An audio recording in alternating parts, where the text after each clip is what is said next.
네, 하나님 말씀 보겠습니다. 창세기 19장 23절부터 38절까지의 말씀입니다. 창세기 19장 23절부터 38절까지의 말씀.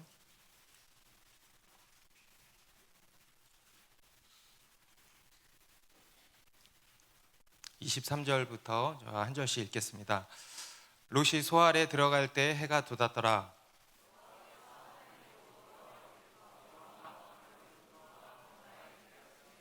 그 성들과 온 들과 성에 거주하는 모든 백성과 땅에 난 것을 다 엎어 멸하셨더라.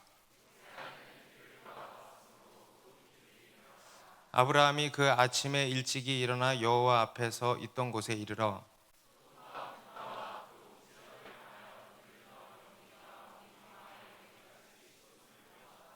하나님이 그 지역의 성을 멸하실 때 곧 롯이 거주하는 성을 엎으실 때 하나님이 아브라함을 생각하사 롯을 그 엎으시는 중에서 내보내셨더라.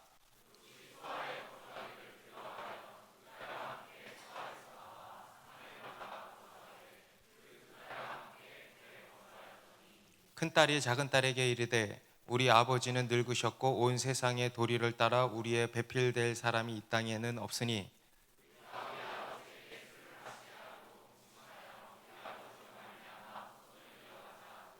그 밤에 그들이 아버지에게서 술을 마시게 하고 큰딸이 들어가서 그 아버지와 동침하니라.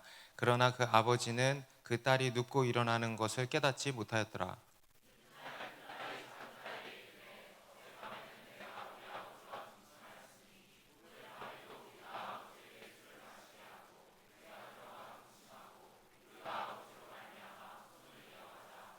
그 밤에도 그들이 아버지에게 술을 마시게 하고 작은 딸이 일어나 아버지와 동침하니라. 그러나 아버지는 그 딸이 눕고 일어나는 것을 깨닫지 못하였더라. 큰 딸은 아들을 낳아 이름을 모압이라 하였으니 오늘날 모압의 조상이요.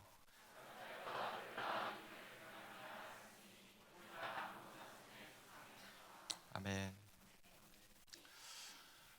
우리 인간은 참 어떤 면에서 참 똑똑하고 또 지혜로운 것 같습니다만 실제로는 참으로 이렇게 어리석은 존재들입니다. 과학을 비롯한 여러 학문들을 세워가고 또 달나라로 우주로 우주선을 쏘아 올릴 정도로 좋은 지능을 가지고 있지만 결국에는 결정적으로는 아주 어리석은 것이 우리 인간입니다. 특히 우리 인간이 어리석은 결정적인 한 가지 이유를 꼽자면 우리 인간은 착각을 잘한다는 것입니다. 늘 이런저런 착각 속에서 살아간다는 것입니다. 여러분들도 그것을 인지하지 못하셔서 그렇죠. 지금 이런저런 착각들 속에 빠져 계신 것입니다. 우리 인간은 각자의 착각 속에서 살아간다라고 해도 과언이 아닐 것입니다. 어떤 사람은 우리 인간이 착각만 안 해도 잘 살 거다. 착각만 안 해도 우리 인생이 순탄할 거다 이런 이야기를 했습니다. 자신이 똑똑하다는 생각, 자신이 잘생겼다는 생각, 자신이 생각하는 게 무조건 다 옳다라는 착각, 자기 눈에 보이는 것, 내가 아는 것이 전부일 거라고 하는 이런 착각 등등의 수많은 착각 속에서 살아가고 있습니다. 특히 그 중에서 우리가 하는 한 가지 큰 착각이 이제 뭐냐면 바로 지금의 순간이 영원할 거라는 착각입니다. 지금의 순간이 영원할 것이다. 우리 강연자 김창옥 씨 잘 아시죠? 그분이 이런 이야기를 했습니다. 우리 인간이 하는 두 가지 착각이 있대요. 하나는 잘 나갈 때 계속 잘 나갈 것이라는 착각, 그리고 반대로 힘들 때 계속 힘들 것이라는 착각. 마찬가지 지금의 순간이 영원할 것이라는 착각입니다. 시간에 대한 착각입니다. 물론 머리로는 그것이 아니라는 거 알죠. 그죠? 우리가 다 알지 않습니까? 그런데 여러분, 착각이라는 것은요, 몰라서 하는 게 아닙니다. 그죠? 여러분, 내가 잘생긴 거 아닌 줄 알잖아요? 그런데 잘생겼다 착각하는 거예요. 몰라서 착각하는 게 아니고 머리로는 알지만 그렇게 인식을 하지 못하는 거, 이게 바로 착각이고, 이게 우리 인간의 어리석음인 것입니다. 지금의 순간이 영원할 것이라고 착각한다는 겁니다. 그런데 여러분, 과연 그런 것입니까? 아니죠. 여러분, 이 세상은 어김없이 흘러가고 있습니다. 우리의 인생도 흘러가고 있습니다. 지금 계속 흘러가고 있습니다. 잡을 수가 없죠. 시간은 계속해서 흐르는 것입니다. 오늘 본문의 이야기도요, 그것을 어김없이 이제 보여주고 있습니다. 오늘 첫 절 23절을 보시면 롯이 소알에 들어갈 때 해가 돋았더라. 그 당시 소돔성 사람들도 그랬습니다. 그들도 지금의 순간이 영원할 것이라는 착각 속에 살았습니다. 그 가운데 있던 롯과 그의 일가족들도 마찬가지였어요. 지금의 순간이 영원할 것이라는 착각 속에 살았습니다. 천사가 심판을 선언하고 예고하고 빨리 피하라고 했는데도 불구하고 이들은 머뭇거렸어요. 그 착각 속에서 좀처럼 빠져나오지를 못했던 것입니다. 그런데 어김없이 시간은 흐르고 있었던 것입니다. 그리고 성경은 뭐라고 말씀하냐면 롯이 소알에 들어갈 때 해가 돋았다. 여러분, 해가 돋았다라는 게 무슨 의미입니까? 내일의 태양은 뜬다는 것입니다. 시간은 흐른다. 여러분, 밤은 영원하지 않습니다. 어둠은 영원하지 않습니다. 반드시 아침이 온다는 것입니다. 여러분, 한순간의 쾌락과 즐거움 영원하지 않습니다. 죄로 인한 즐거움 영원하지 않습니다. 여러분, 그 순간도 지나간다는 겁니다. 그리고 해가 뜬다는 거예요. 여러분, 어떻게 하시겠습니까? 해가 뜨면, 그죠? 한밤에 죄를 즐기고 해가 뜨면 어떻게 하시겠습니까? 어둠 속에서 내 멋대로 정욕대로 살다가 해가 뜨면 어떻게 하시겠습니까? 여러분, 내일의 태양은 반드시 뜬다는 것입니다. 어둠의 일을 정리하십시오. 거기서 빠져나오십시오. 이제 곧 해가 돋는다는 것입니다. 그리고 그렇게 해가 뜨면 어떻게 되는가? 24절 25절 같이 읽습니다. 시작.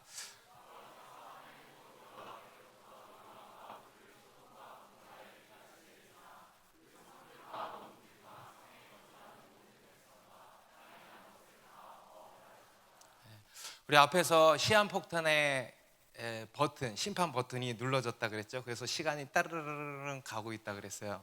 그리고는 이제 5, 4, 3, 2, 1 하고 뻥 하고 터져버린 것입니다. 하나님의 말씀대로 다 이루어진 것입니다. 앞에서 롯의 사위될 사람들은요, 이 하나님의 말씀을 농담으로 여겼다고 그랬습니다. 그 폭탄이 불발탄일 것이다 라고 생각을 한 겁니다. 이 또한 우리 인간의 또 한 가지 착각이죠. 설마 하는 착각, 불발탄일 거라는 착각.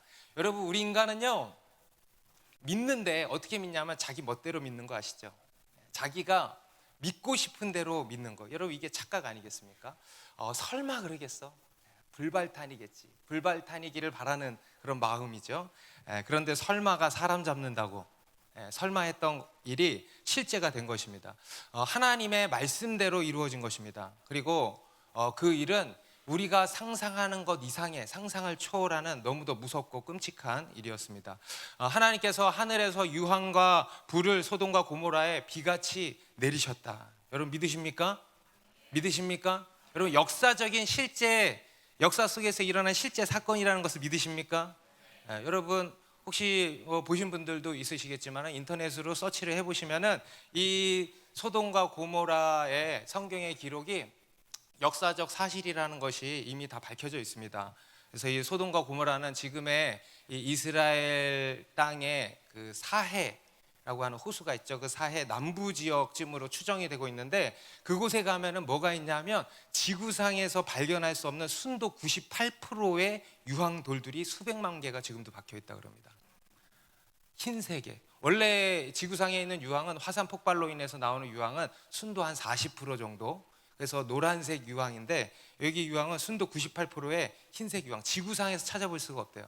가끔 지구 역사상 운석이 공중에서 폭발해서 떨어질 때만 나타나는, 그때만 발견될 수 있는 그런 순도 98%의 유황이 지금도 박혀 있고, 또 그 땅에 보면 6,000도 이상의 고온의 땅이 탔을 때에만 나타나는 아주 특유의 줄무늬 현상들이 그 가운데 그 땅에 고스란히 다 담겨 있다고 합니다. 그리고 그 외에도 여러, 저는 뭐 읽어도 모르겠더라고요. 그 여러 증거 자료들이 많이 발견되어 있어서 이 소돔과 고모라가 유황불로 멸망했다라는 것을 사실로 이렇게 밝히고 있습니다.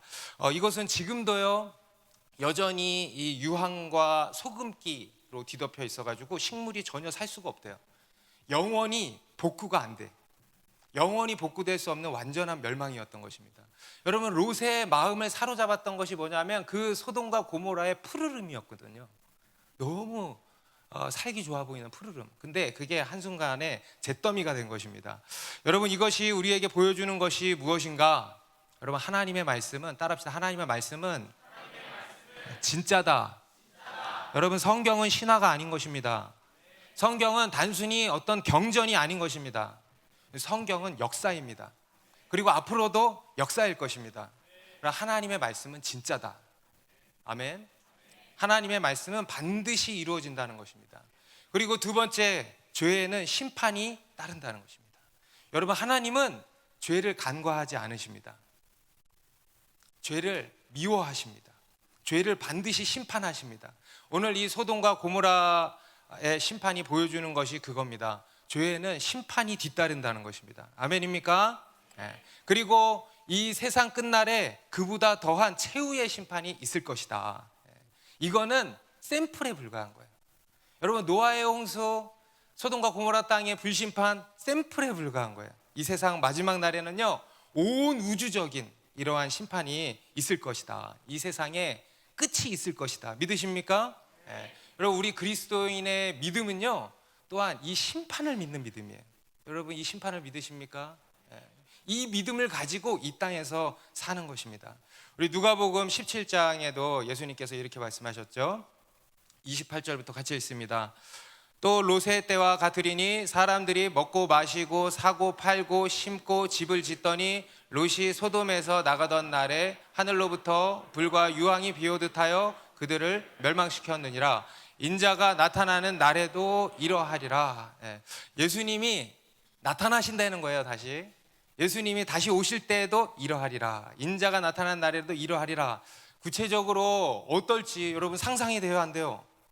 안 되죠. 여러분, 어떤 학자가 그러더라고요. 그 당시 소돔과 고모라 땅에 있었던 그 유황불의 심판은요, 일본의 히로시마에서 터졌던 원자폭탄의 1000배에 가깝대요. 1000배. 어마어마한 폭발력.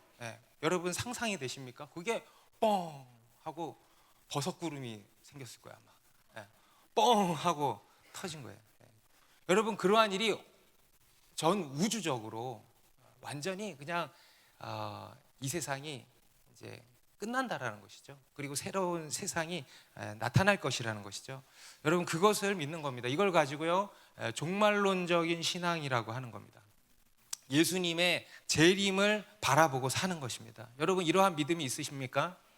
여러분, 이러한 믿음을 가지시길 바랍니다.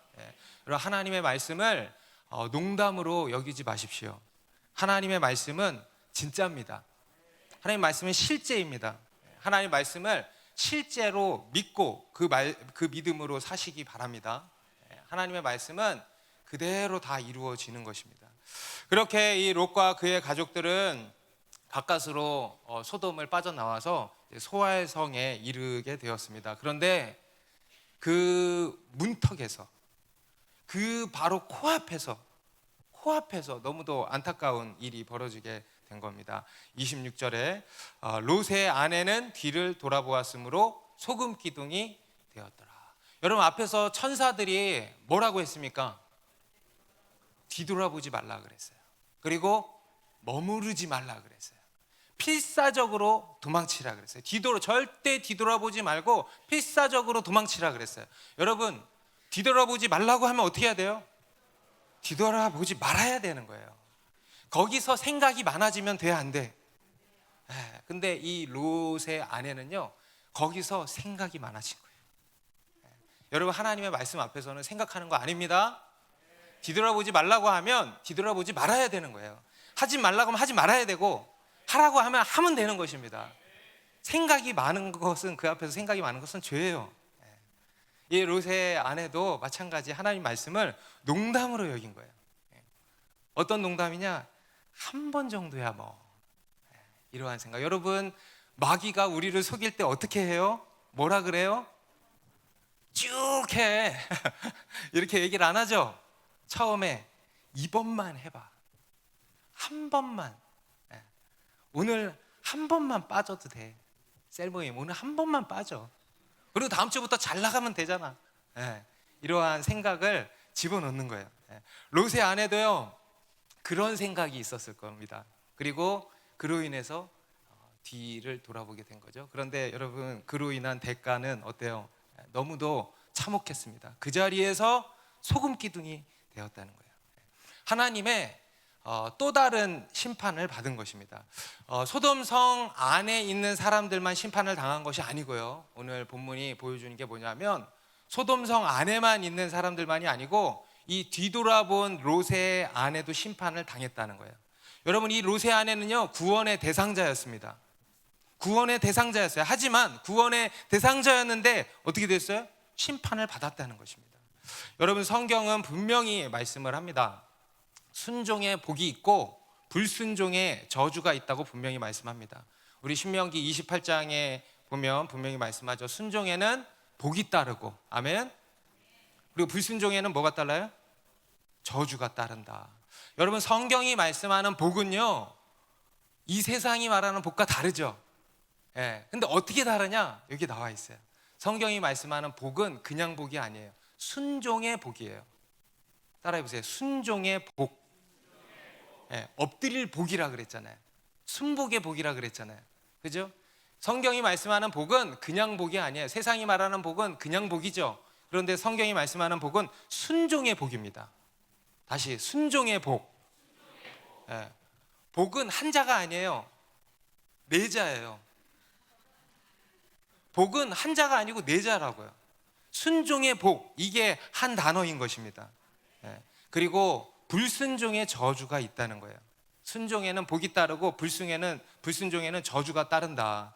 이 롯의 아내는요, 하나님의 말씀에 불순종한 것입니다. 그리고 그 결과 저주를 받게 된 거죠.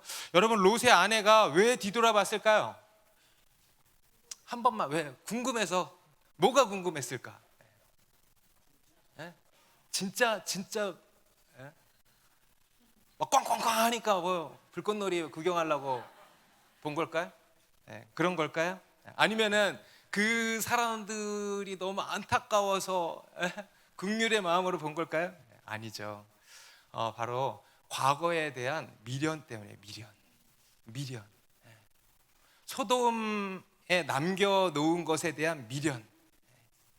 얼마 전에 소돔성에 오랜 동안 돈 모아가지고 대출금 다 갚은 아파트 대출금 지난달에 다 갚았어.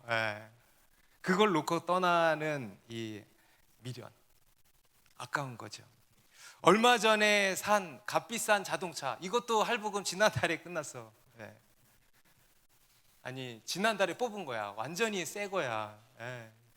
지난 생일에 남편이 사준 명품 가방, 그동안 모아온 이런저런 애장품들, 그리고 금고에 넣어놓은 여러 각종 보석들, 현찰들 등등등, 이 세상 것들에 대한 미련 때문이었을 것입니다. 그래서 뒤돌아본 거예요. 여러분, 하나님께서 이 롯의 아내가 단순히 그냥 한번 뒤돌아봤다고 심판하셨겠습니까? 그렇죠. 뒤돌아봐서 심판하신 거죠. 불순종해서 심판하신, 이게 첫 번째 이유입니다. 그런데요, 그보다 더 진짜 문제는 뭐냐면 그녀 안에 있던 세상을 사랑하는 마음이에요. 그녀 안에는요, 여러분 느껴지십니까? 온통 세상으로 가득 차 있어요. 그녀는 단순히 그냥 한 번 돌아본 거 아니에요. 온 마음과 뜻과 힘을 다해서 돌아봤어요. 그냥 한 번 돌아본 거 아니에요. 그냥 이런 거 아니에요. 얼굴 표정이, 제가 인터넷을 찾아보니까 이 롯의 아내를 그린 그림이 있더라고요. 그 얼굴 표정이 온 마음과 뜻과 힘을 다하여서 쳐다보고 있는 거예요. 여러분, 몸은 소돔을 떠났지만 그녀의 마음은 여전히 소돔에 있었던 거예요.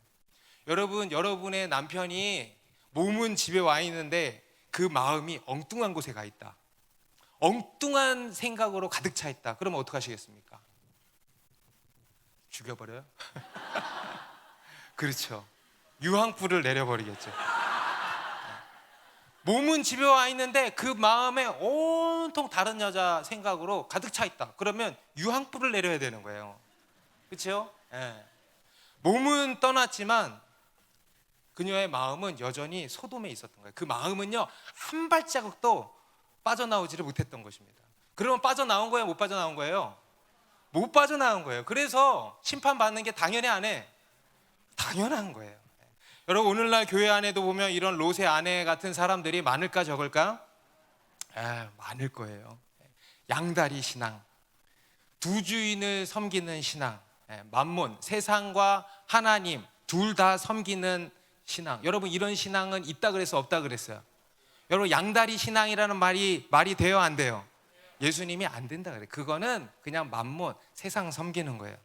몸만 교회 안에 와 있는 거예요. 교회 안에서 세상을 동경하는 사람들.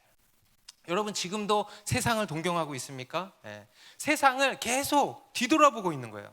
여러분, 이스라엘 백성들도 몸은 출애굽을 해서 광야로 나와 있었잖아요. 그런데 그들의 마음이 항상 어디 있었어요? 애굽에 있었어요. 늘 뭐만 하면 애굽 타령, 애굽으로 돌아가자. 애굽으로, 노래도 있었을 거예요. 애굽으로 돌아가자. 죄송해요. 늘 애굽 타령. 이들 마음이 늘 애굽으로 향해 있었다.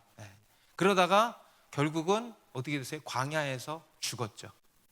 가나안 땅 못 들어갔어요. 광야에서 죽었어요. 이게 뭡니까? 소금 기둥 된 거예요. 소금 기둥 된 거예요. 여러분, 오늘날 교회 안에도 그런 사람들이 있습니다. 몸은 교회에 와 있는데 마음은 여전히 딴 데 가 있는 거예요. 몸은 지금 이 자리에 와 있는데 여러분, 마음이 지금 어디에 있습니까? 마음이 이미 다른 데 가 있는 거예요. 몸 따로 마음 따로. 여러분, 그게 롯의 아내들입니다. 천국 소망, 천국의 기쁨 없어. 조금도 없어. 그저 세상에 대한 동경, 세상에 대한 미련, 이걸로 가득 차서 늘 불평하는 거예요. 여러분, 그런 사람들은 제가 그냥 나가라, 그냥 차라리 세상으로 나가는 게 다. 그렇죠? 여러분, 교회 안에는요, 여러분, 예수님이 우리 그리스도인들을 향해서 세상의 소금이라 그랬잖아요. 여러분, 교회 안에는 두 종류의 소금이 있습니다. 첫 번째, 진짜 소금이 있고요. 두 번째, 소금 기둥이 있어요. 우리 좌우로 한번 물어보세요. 당신은 소금입니까? 소금 기둥입니까? 대답해 보세요. 소금이길 바랍니다. 여러분, 우리는 세상의 소금이 돼야지 소금 기둥이 되어서는 안 되는 것입니다. 우리 누가복음 9장 62절에 같이 읽습니다.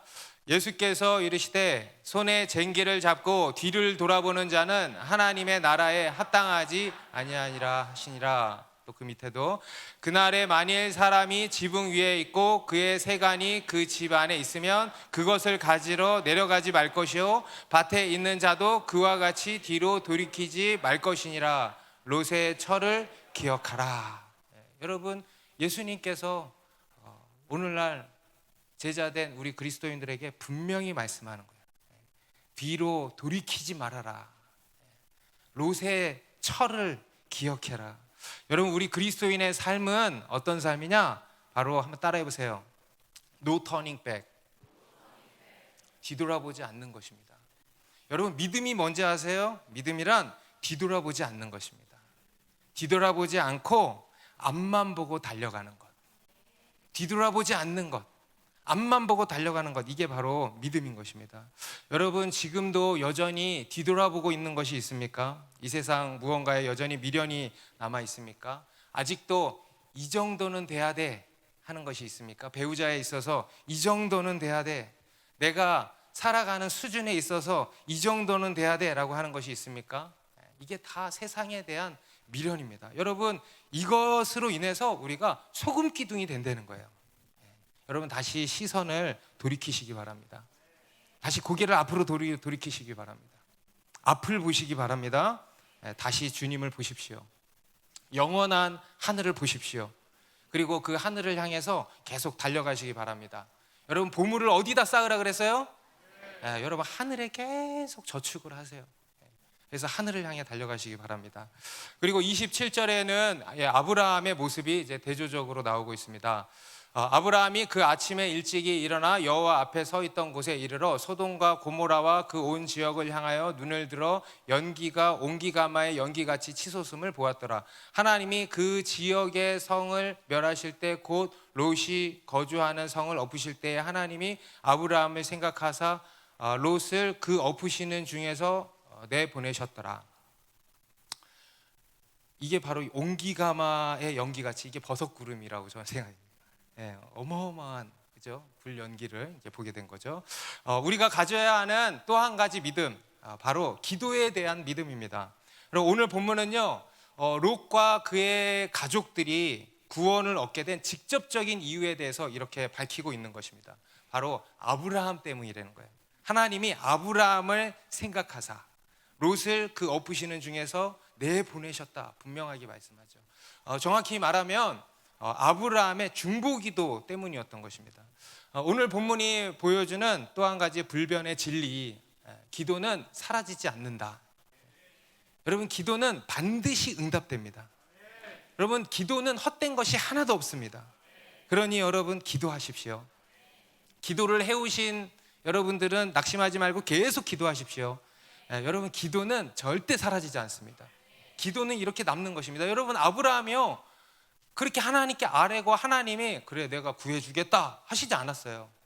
그냥 가신 거예요. 여러분, 우리가 기도할 때 늘 그렇죠. 주님 그냥 가버리시죠. 주님 기도 들으신 거예요, 만 거예요, 좀 알려주시고 가세요 싶지만 그냥 가실 때가 많죠. 내 기도 들으시나 할 때가 많죠. 그런데 들으신다. 신음까지도 들으신다. 한마디도 땅에 떨어지지 아니하고 다 응답하신다. 여러분, 기도는 사라지지 않는다. 여러분, 하나님의 말씀은 그대로 이루어집니다. 하나님의 시간은 계속 흐릅니다. 그리고 기도는 반드시 응답됩니다. 여러분, 이것이 우리 그리스도인이 가져야 하는 믿음인 것입니다. 여러분, 우리는 이 믿음으로 사는 것입니다.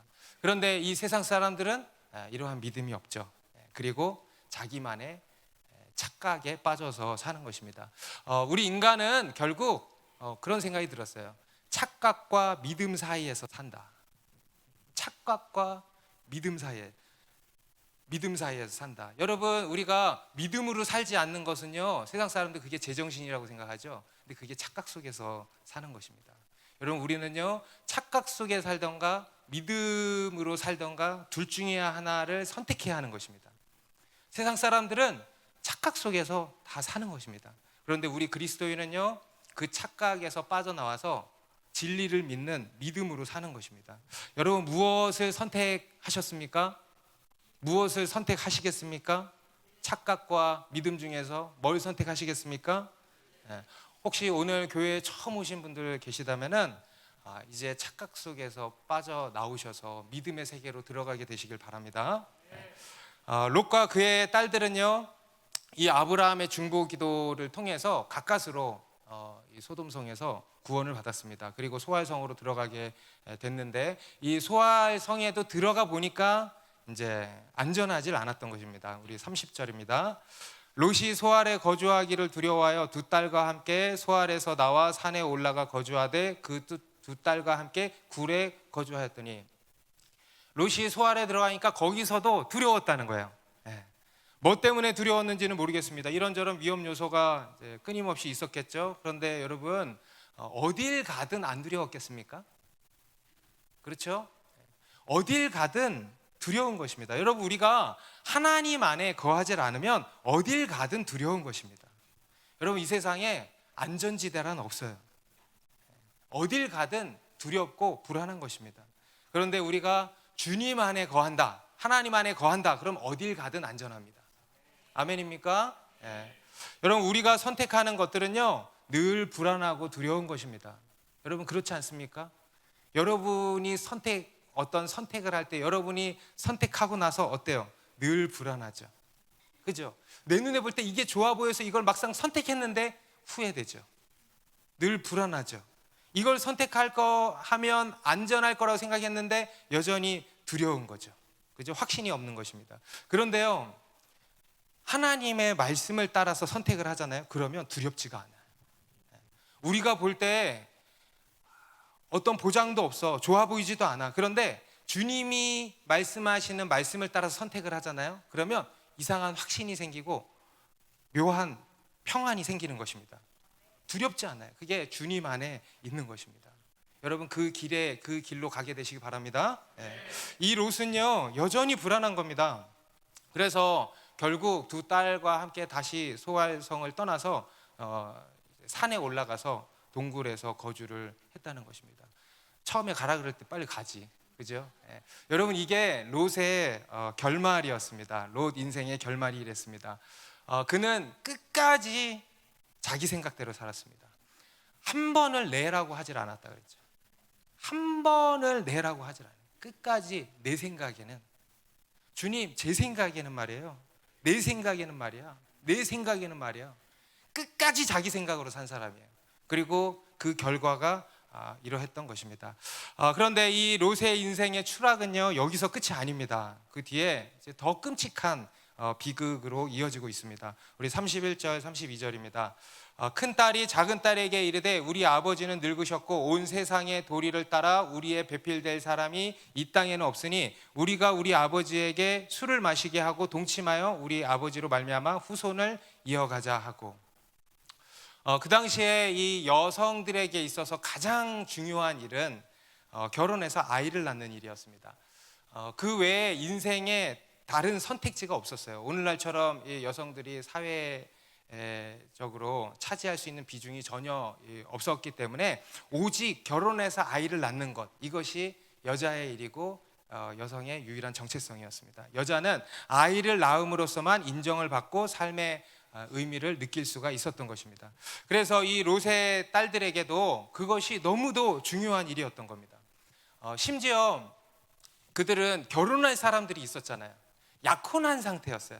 결혼 날짜까지 다 잡아놓은 상태였어요. 그들 인생에 꽃이 활짝 피기 전 그 꽃봉우리, 이게 올라온 그런 상태였습니다. 이제 활짝 피기만 하면 되는 그런 상태였어요. 근데 그때 바로 이런 일이 벌어진 것입니다. 얼마나 기가 막혔겠습니까? 그죠? 가까스로 구원은 받았지만 그들 인생이 아주 깜깜해진 것입니다. 산속의 동굴에서 아버지와 셋이 지내게 됐어요. 여러분 그 가운데서 무슨 소망이 있었겠어요? 세상적으로 아무 소망이 없었겠죠. 그래서 이 첫째 딸이요 동생에게 뭐라고 하냐면 아버지를 통해서 애를 낳자. 아버지를 통해서 우리의 자손을 이어가자. 여러분 웬만한 인간이 할 수 없는 생각을 한 거죠. 굉장히 우리가 읽기에 듣기에 거북한 그런 이야기입니다. 아마도 그 당시 소돔과 고모라 땅에서 간간히 있었던 일이었던 것 같습니다. 그리고 실제로 이제 34절 35절에 그 일을 그들이 이제 저지르게 된 것입니다. 딸들이 아버지에게 술을 먹여가지고 차례로 이제 동침을 했고, 그리고 36절부터 38절에 롯의 두 딸이 아버지로 말미암아 임신하고 큰 딸은 아들을 낳아 이름을 모압이라 하였으니 오늘날 모압의 조상이요 작은 딸도 아들을 낳아 이름을 베남미라 하였으니 오늘날 암몬 자손의 조상이었더라. 모압, 아버지로부터라는 뜻이에요. 얼마나 불명예스러운 말입니까? 베남미, 내 아버지의 아들이란 뜻이에요. 기가 막히죠. 정말 말도 안 나오는 회개망측한 일이 벌어진 것입니다. 롯의 인생은 이렇게 마무리가 된 것입니다. 여러분 이보다 더 실패한 인생이 있습니까? 여러분 성경에 이보다 더 실패한 인생이 어디 나옵니까? 실패할 대로 실패한 인생이 돼버린 것입니다. 여러분 오늘 이 롯의 두 딸들의 문제 우리가 좀 살펴보아야 하겠습니다. 먼저는 이 롯의 딸들의 첫 번째 문제는요, 그들은 도덕성이 아주 상당히 결여되었다, 전무했다, 상당히 결여되었다라는 것입니다. 아무리 자녀를 낳는 일이, 아무리 자손을 이어가는 일이 중요하다고 하지만 그 방법을 보십시오. 얼마나 이 폐륜적인 생각입니까? 최소한의 도덕성도 없었던 거예요. 그리고 또 그 구체적인 방법에 있어서도 술은 또 어디서 났는지 모르겠어. 그 심각한 상황에서 그냥 그 중에서 뭐 하나 짚고 나와야겠는데 그 중에 하나 고른 게 술병이었던 것 같아요. 그래서 아버지한테 술을 먹여가지고 인사불성을 만들어서 자녀를 이제 나타나는 것입니다. 거짓과 속임과 술 이러한 방법을 동원해 가지고 이제 이러한 일들을 저지른 것입니다. 근데 더 문제는 뭐냐면 이 롯의 딸들이요, 조금의 양심의 가책을 느끼질 못했다는 거예요. 양심이 무뎌질 대로 무뎌졌다. 양심에 화인을 맞았다라는 표현이 나오죠. 양심에 불도장이 찍힌 거예요. 양심이 병들 대로 병든, 고장날 대로 고장난 것입니다. 죄악의 도성에 살면서 양심이 그렇게 완전히 고장 나버렸다. 이게 이제 첫 번째 문제이겠습니다. 그리고 두 번째로 이들의 또 한 가지 문제가 뭐냐면 바로 하나님을 향한 믿음이 조금도 없었다. 31절에 보면 큰딸이 그러죠. 우리 아버지는 늙었고 온 세상의 도리를 따라 우리의 배필될 사람이 이 땅에 없다. 이들의 눈에는요, 그냥 눈에 보이는 것만 보이는 거예요. 그리고 눈에 보이지 않으시는 정작 우리가 봐야 하는 하나님은 조금도 보지를 못했던 것입니다. 곧 믿음이 없었대요. 믿음이. 하나님을 향한 이 믿음이 1도 없었다라는 거예요. 여러분, 롯이 지금의 상황에서, 이 롯과 그의 딸들이 지금의 상황에서 모든 것을 다 잃어버렸잖아요. 이 상황에서 해야 할 일이 있다면 무엇이겠습니까? 다시 하나님을 찾아야 되는 거예요. 하나님이요, 모든 걸 다 빼앗아 가신 이유가 뭐겠어요? 우리 선하신 하나님이 다시 하나님을 보게 하신 거예요. 이들이 해야 할 일은 오직 하나였어요. 회개. 다시 하나님께로 돌이키는 거예요. 다시 하나님을 기억했어야 되는 겁니다. 다시 삼촌 아브라함을 기억했어야 되는 거예요. 그래서 그 길로 다시 어디로 갔어야 돼? 아브라함한테 가면 되는 거예요. 거리도 멀지가 않아요. 그냥 그리로 가면 되는 거예요. 다시 하나님을 생각하면 되는 거예요. 여러분, 다시 돌이키시면 되는 것입니다. 다시 하나님이 나를 치셨습니까? 그러면 돌아오라고 치시는 거 아니겠습니까? 다시 돌이키면 되는 거예요. 그런데요, 이들은 하나님을 조금도 생각을 못했다는 거예요. 그 딸들은 더더욱 그런 거예요. 여러분, 하나님께 우리 인생의 모든 플랜이 다 있습니다. 하나님께 우리 인생의 길이 있습니다. 여러분, 길이 안 보이시죠? 왠지 아세요? 하나님이 길이셔서 그래요. 하나님께 답이 있어요. 여러분, 답이 안 나오죠? 우리 인생에 답이 나와요, 안 나와요? 안 나오죠. 왜냐하면 하나님이 답이시기 때문에 그래요. 답을 앞에다가 두고 못 보는 거예요. 하나님을 보지를 못하는 거예요. 길이 되시고 답이 되시는 그 하나님께 나아가면 되는데 그거를 못 보고 그거를 하지를 못하는 것입니다. 바로 믿음이 1도 없었다는 거예요. 여러분, 우리가 하나님을 보지 못하면요, 우리 인생은 깜깜할 수밖에 없습니다. 여러분, 우리가 하나님을 보지 못하면요, 우리 인생의 길은 없어요. 절망 그 자체예요.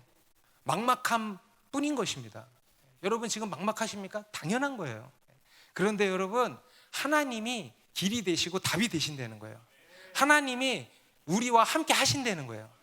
길이 내 옆에 있는 거예요. 답이 내 옆에 있는 거예요. 그 하나님을 보고 그 하나님을 붙들면 되는 것입니다.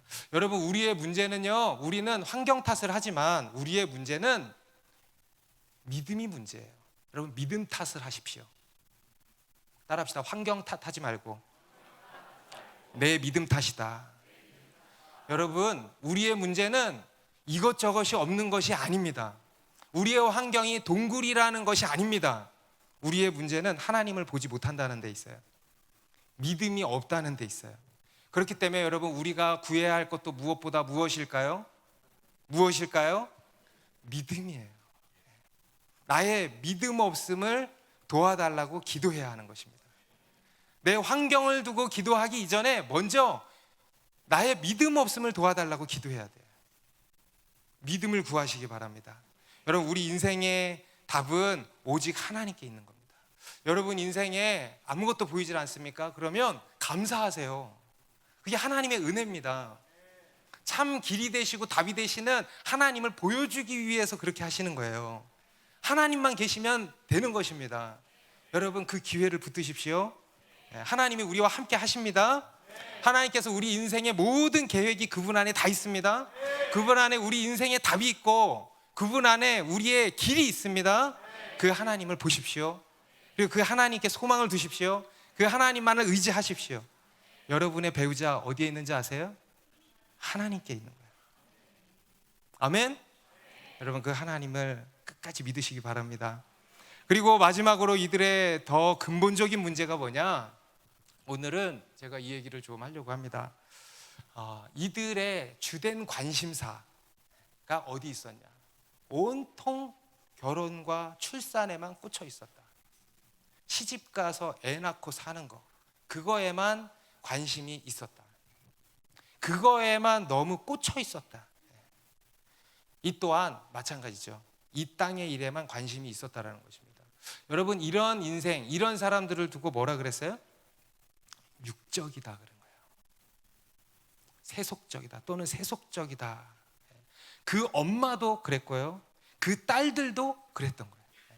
그러다가 이런 회견망측한 사고가 터지게 된 것입니다. 여러분, 오늘날도 마찬가지입니다. 그 당시와 물론 큰 차이가 있겠지만 근본적으로는요, 똑같아. 인생이라는 게 다 똑같습니다. 시집 가고 장가 가고 애 낳고 사는 거, 이게 우리 인생에 여전히 중요한 일들이잖아요. 인생의 중요한 포인트라고 할 수 있지 않습니까? 세상 사람들은요, 그것을 인생의 중요한 목표로 삼습니다. 그리고 그게 인생의 전부라고 여기면서 사는 것입니다. 그런데 우리 그리스도인은 그렇지 않다는 거예요. 여러분, 우리 그리스도인에게는요, 그게 전부가 아니라는 거예요. 그 자체가 목표가 아니라는 거예요. 그 자체가 중요한 것이 아니라는 거예요. 우리에게 중요한 것은 뭐냐? 하나님의 나라입니다. 복음과 하나님의 나라, 이 땅의 일이 아니고 하늘의 일, 이것이 중요한 거예요. 이게 진짜예요. 우리에게는 이것이 주된 관심사인 것입니다. 물론 결혼과 출산이 중요한 일이기도 하죠. 그런데 그 자체만으로는 중요한 것이 아닌 겁니다. 여러분, 우리에게 중요한 것은 영원한 하나님의 나라예요. 우리의 목적은 오직 하나님의 나라예요. 그런데 오늘날 우리 그리스도인들도 여전히 그 일 자체에 너무 집중이 되어 있다는 것입니다. 아직 미혼인 청년들은 결혼에 너무 집중되어 있어요. 또 결혼한 사람들은 먹고 사는 것과 자녀를 낳고 양육하는 일에 집중되어 있는 거예요.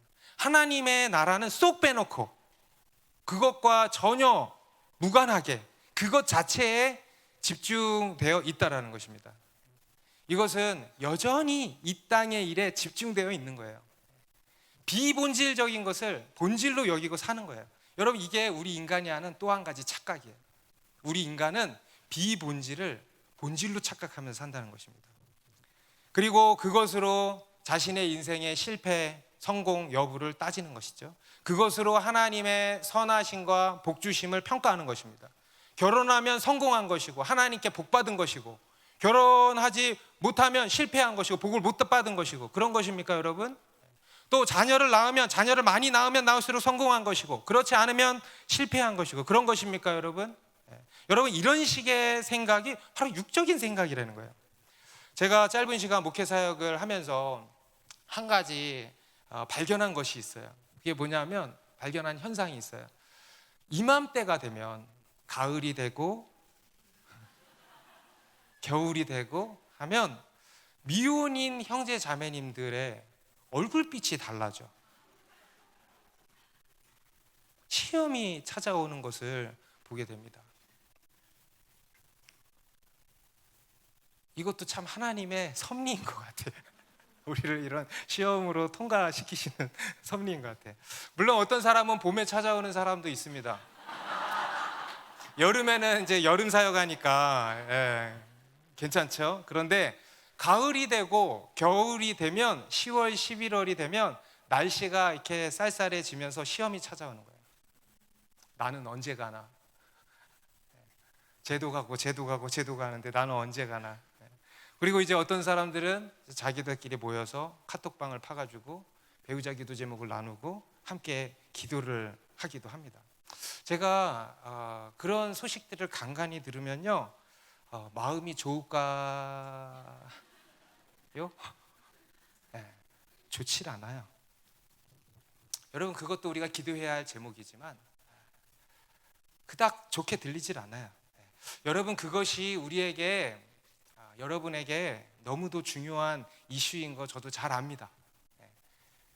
그럴 수밖에 없다는 거 잘 압니다. 하지만 여러분, 우리는요, 그것에 너무 집중되어 있어서는 안 되는 것입니다. 그러면은요, 실족하게 되는 거예요. 여러분, 오늘 이 롯의 딸들이요, 그런 사람들이었어요. 오직 결혼하는, 시집가고 애 낳는 일에 집중되어 있었던 것입니다. 그래서 이런 사고가 터지는 거예요. 여러분, 우리에게는 그보다 훨씬 더 중요한 이슈가 있어요. 그거는 비본질적인 거예요. 우리에게는 본질이 있어요. 바로 하나님의 나라입니다. 여러분, 사도 바울이 고린도전서 7장에서 이 결혼에 대해서 자신의 의견을 밝힌 바 있죠. 그 또한 성경에 기록된 하나님의 말씀이니 잘 한번 들어보시기 바랍니다. 제가 세번역 성경으로 쭉 한번 읽어드릴게요. 고린도전서 7장 25절부터 35절까지의 말씀입니다. 주님께서 처녀들에 대해서 하신 명령을 나로서는 받은 것이 없습니다. 그러나 나는 주님의 자비하심을 힘입어 믿을 만한 사람이 된 사람으로서 의견을 제시합니다. 지금 닥쳐오는 재난 때문에 사람이 현재 상태로 살아가는 것이 좋다고 나는 생각합니다. 아내에게 매였으면 그에게서 벗어나려고 하지 마십시오. 아내에게서 놓였으면 아내를 얻으려고 하지 마십시오. 그러나 결혼한다고 할지라도 죄를 짓는 것이 아닙니다. 그리고 처녀가 결혼을 하더라도 죄를 짓는 것이 아닙니다. 그러나 그들이 살림살이로 몸이 고달플 것이므로 내가 아껴서 말해주는 것입니다. 형제자매 여러분, 내가 말하려는 것은 이것입니다. 때가 얼마 남지 않았으니 이제부터는 안에 있는 사람은 없는 사람처럼 하고, 우는 사람은 울지 않는 사람처럼 하고, 기쁜 사람은 기쁘지 않은 사람처럼 하고, 무엇을 산 사람은 그것을 가지고 있지 않은 사람처럼 하고, 세상을 이용하는 사람은 그렇게 하지 않는 사람처럼 하도록 하십시오. 이 세상의 형체는 사라집니다. 나는 여러분이 염려 없이 살기를 바랍니다. 결혼하지 않은 남자는 어떻게 하면 주님을 기쁘게 해드릴 수 있을까 하고 주님의 일에 마음을 씁니다. 그러나 결혼한 남자는 어떻게 하면 자기 아내를 기쁘게 할 수 있을까 하고 세상 일에 마음을 쓰게 되므로 마음이 나뉘어 있습니다. 결혼하지 않은 여자나 처녀는 몸과 영을 거룩하게 하려고 주님의 일에 마음을 쓰지만, 결혼한 여자는 어떻게 하면 남편을 기쁘게 할 수 있을까 하고 세상 일에 마음을 씁니다. 내가 이 말을 하는 것은 여러분을 유익하게 하려고 그러는 것이지 여러분에게 올가미를 씌우려고 그러는 것이 아닙니다. 오히려 여러분이 품위 있게 살면서 마음에 헛갈림이 없이 오직 주님만을 섬기게 하려는 것입니다. 여러분에게 올가미를 씌우려고 하는 말이 아닙니다. 결혼을 해라 마라 이런 이야기가 아니에요. 둘 중에 뭐가 옳으냐 그러냐 그런 게 아니라 그러잖아요. 뭐가 좋으냐 나쁘냐 물론 그런 이야기를 하고 있지만, 이 사도 바울은요, 자신이 독신의 삶을 산 사람으로서 독신의 유익을 또한 이야기하고 있습니다. 그리고 그에 대해서 권장을 이제 하고 있는 것일 뿐이죠. 결혼을 해라 마라 뭐 이런 이야기가 아닙니다. 중요한 것은 하나님의 나라가 중요하다는 거예요. 지금 이 바울이 이런 이야기를 하는 것은 뭐냐? 하나님의 나라예요. 이는 늘 하나님의 나라를 생각하는 사람이에요. 그것만 바라보고 살았던 사람이에요. 그리고 이렇게 이야기를 하는 것입니다. 중요한 것은 하나님의 나라라는 거예요. 결혼을 해서 가정을 꾸리고 다음 세대를 세워가는 것도 의미 있는 일이고 중요합니다. 그런데 많은 경우가 결혼하고 가정을 꾸리는 일이 전부가 된다는 거예요. 이 땅의 일에 불과한 것이 된다는 거예요. 그래서 이 세상에 발목 붙들리는 경우가 많다는 거예요. 그렇게 되면 그 자체가 목적이 되면 그 결혼과 가정은 마지막 때를 사는 그리스도인으로서 매우 불행한 일이 된다는 것입니다. 그래서 하나님 나라를 위해서 결혼하지 않고 독신으로 사는 것도 좋은 일이다라는 것입니다. 여러분, 귀 있는 분은 들으십시오. 좋은 일이라. 여러분, 결혼을 내가 안 했냐 못했냐 그런 건 중요하지 않아요. 하나님이 부르시는 방법은 여러 가지입니다. 그 가운데서 중요한 것은 내가 하나님의 나라를 바라보고 사느냐가 중요한 것입니다. 여러분, 사도 바울도 독신으로 살았잖아요. 그죠? 자녀도 없었잖아요. 그런데 실패한 인생입니까? 누구보다 성공한 인생이에요. 신약 시대의 가장 위대한 인물이 되었던 것입니다. 그래서 여러분, 우리는 우리의 시선을 다시 하나님께로 돌려야 하는 것입니다. 여러분, 지금 무엇을 보고 계십니까? 뒤돌아보고 계십니까? 소돔과 고모라에 남겨놓은 것들을 여전히 뒤돌아보고 계십니까? 과거의 삶을 뒤돌아보고 계십니까? 교회 안에서 세상을 동경하고 친구들을 바라보면서 동경하고 하고 계십니까? 아니면 결혼할 배우자만 보고 계십니까? 자녀들만 보고 계십니까? 우리 교회가 청년들이 많다 보니까 결혼도 많이 일어나고 가정도 꾸리게 되고 자녀들도 많이 낳고 하니까 주변에서 보면은 와, 소망 있다, 비전 있다. 여러분, 그게 비전이 있는 거 아닙니다. 그래서 뭐 어쩌겠다는 것입니까? 여러분, 우리는 계속 이 질문을 던져야 되는 것입니다. 그래서 뭐 어쩌겠다는 것입니까? 결혼해서 뭐 어쩌겠다는 것입니까? 가정을 꾸려서 뭐 어쩌겠다는 것입니까? 자녀를 낳아서 그래서 뭐 어쩌겠다는 것입니까? 여러분, 이 질문을 우리는 계속 던져야 돼요. 그렇지 않으면 여러분, 이런 게 비전이 아니에요. 이런 게 희망이 아니에요. 여러분, 우리의 소망은 오직 하늘에 있습니다. 오직 하나님의 나라입니다. 여러분, 추운 이 계절이 원수가 승리하는 계절이 아니라 우리 주님이 승리하시는 계절이 되기를 바랍니다. 여러분, 분명히 기억하십시오. 정신을 차리십시오. 착각에서 빠져나오십시오. 시간은 흘러가고 있습니다. 때가 되면 해가 돋을 것입니다. 그리고 하나님의 말씀은 그대로 이루어질 것입니다. 그리고 그때 예수님과의 진정한 혼인잔치가 열리게 될 것입니다. 그날을 바라보십시다. 기도하겠습니다.